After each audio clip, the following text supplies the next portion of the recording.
उस पार्किंग का टेंडर आप किस प्रकार से देते हैं और कौन लोग हैं? अधिकतर उसमें मुस्लिम लोग ही उस पार्किंग का टेंडर लेते हैं काफी वर्षों से।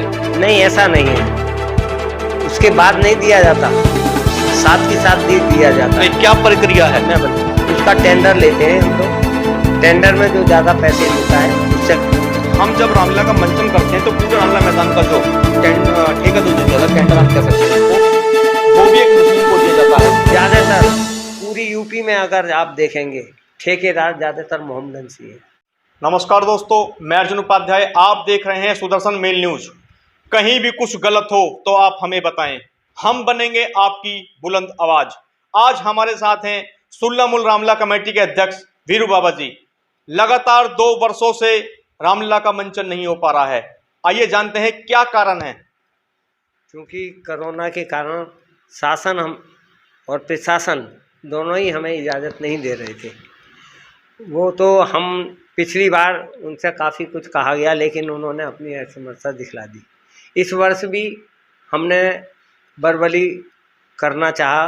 मैंने अपने जो दूसरे लोग बाग हैं उन्होंने एडीएम साहब से बात करी, लेकिन उन्होंने कहा कि प्रशासन से कुछ आदेश तो आए, लेकिन स्पष्ट आदेश कोई ऐसा नहीं है जिसमें मेला और मंचन दोनों हो जाए। क्योंकि यहाँ की रामलीला प्रसिद्ध रामलीलाओं में है। थोड़ा सा भी अगर हम रामलीला की हलचल करते हैं तो आसपास काफ़ी बड़ा क्राउड जो है इसको देखने आएगा, जिसमें कोरोना की जो शासन की गाइडलाइन है उनको हम कवर नहीं कर पाते। अभी तक आप प्रशासन के पास गए इस रामलीला का मंचन करने के लिए, अनुमति प्राप्त करने के लिए? ऐसा है कि जो हमारे यहाँ के संरक्षक हैं श्री राजेंद्र प्रसाद जी, मेरी उनसे बातें हुई। उन्होंने एडीएम साहब से बात करी थी। एडीएम साहब ने ये कहा था कि 2 रोज़ तो वो वहाँ के दौरे पे थे किसी मिनिस्टर साहब के और उनके, उन्होंने क्योंकि चीफ मिनिस्टर भी आ रहे थे नोएडा में। उन्होंने कहा कि 1-2 दिन बाद मैं बतलाऊँगा।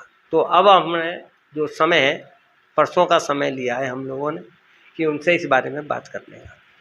अब एक सवाल निकल कर आता है, रामलीला का कोरोना के कारण मंचन नहीं हो पा रहा है। अब हमारा अहम सवाल है, रामलीला का मंचन नहीं है लेकिन तिब्बत का बाजार जरूरी क्यों है? तिब्बत से हमारा कोई नहीं है। उनको तो हम सिर्फ यहाँ की जगह देते हैं, परमिशन प्रशासन देता है।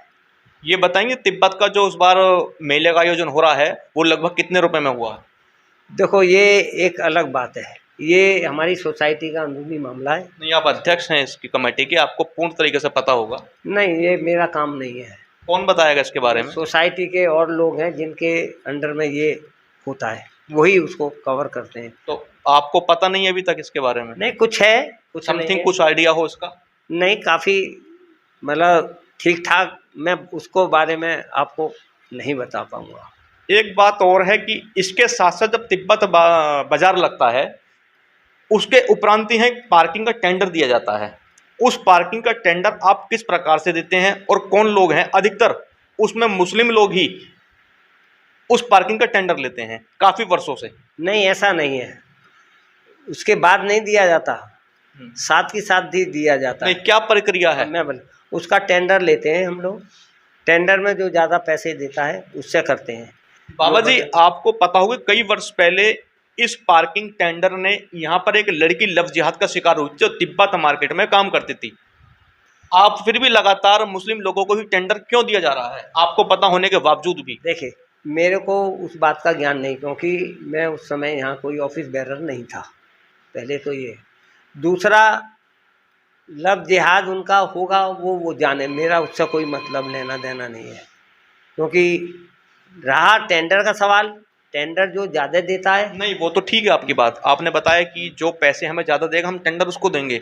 लेकिन मैं ये कहना चाह रहा हूँ कि यदि आपको इस बात की अभी जल्दी पता चली हो, जब लव जिहाद का मामला आया, वो पार्किंग वाला उस लड़की को जबरन, पहले उनमें प्रेम प्रसंग हुआ, उसके बाद वो लड़की लव जिहाद की शिकार हुई, उसके बावजूद भी लगातार मुसलमान ही यहाँ टेंडर क्यों ले रहा है? ऐसा नहीं है, मैंने मालूम करी थी। वो लड़की उनके यहाँ शादीशुदा होके उन्हीं के यहाँ रह रही है, उनके बच्चे हैं, उसी का अटैचमेंट उन लोगों से है। हुआ तो तिब्बत मार्केट से ही था ना? ना, देखो, ये तो उनका अपना निजी मामला, मैं उसको नहीं कह सकता। महाराज जी, एक प्रश्न हो रहा है मेरा आपसे। हम जब रामलीला का मंचन करते हैं तो पूरे रामलीला मैदान का जो ठेका जो दिया था, टेंडर हम कह सकते हैं उसको, वो भी एक मुस्लिम को दिया जाता है। ज़्यादातर पूरी यूपी में अगर आप देखेंगे ठेकेदार ज़्यादातर मोहम्मदन है। आगे वो ठेका किन किन को देते हैं वो तो मेरे को नहीं मालूम, लेकिन ज़्यादातर मुस्लिम ही मोहम्मदन से हैं। कहीं का भी देख लीजिए जनरली। यहाँ पे एक बार हमारे यहाँ मेरठ के आए थे, उन्होंने तो हमें रुला ही दिया। उन्होंने पूरे पैसे दे के नहीं दिए। उन्होंने जिस तरीके से हमें तंग करा हमें ही मालूम है। हम कितने का टेंडर था समथिंग? कब उस समय जी, उस समय कोई था 75,000 रुपये का टेंडर था, 75 लाख रुपए का, सॉरी 75 लाख। मेरा आपसे अंतिम प्रश्न अब ये है कि कोरोना के चलते इस बार आपने तिब्बत वालों को यहाँ टेंडर दिया। जब हमारी यहाँ पर रामलीला होती है तो हम व्यापारियों के पास जाते हैं चंदा इकट्ठा करने के लिए। अब आपको लगता नहीं है कि यहाँ के व्यापारियों पर इस तिब्बत मार्केट का काफ़ी असर पड़ने वाला है? ऐसा कुछ नहीं है, मैं आपको बतलाऊं। वो सब लोग जब आते हैं तो वो एक मंत्रालय है उनका, विदेश मंत्रालय दिल्ली से, जो रिफ्यूजी जो होते हैं उनके लिए सभी जगह, काफ़ी जगह उनका वो लगता है।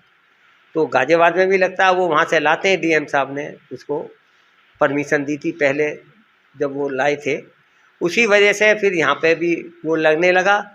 उनकी मेहनत और उससे ही वो करते हैं। हमारी बातें सुल्लमुल रामला कमेटी के अध्यक्ष वीरू बाबा से हुई। कई सवाल हैं जो आज हमने बाबा जी से किए। पहला सवाल कि रामलीला का मंचन का जो मैदान है उसका टेंडर हमेशा से एक मुस्लिम ही क्यों लेता है। दूसरा सवाल हमारा अभी भी ये बरकरार रहेगा कि पार्किंग का टेंडर लेने वाला हमेशा एक मुस्लिम ही व्यक्ति होता है। कैमरामैन सुनील प्रजापति के साथ मैं अर्जुन उपाध्याय, सुदर्शन मेल, गाजियाबाद।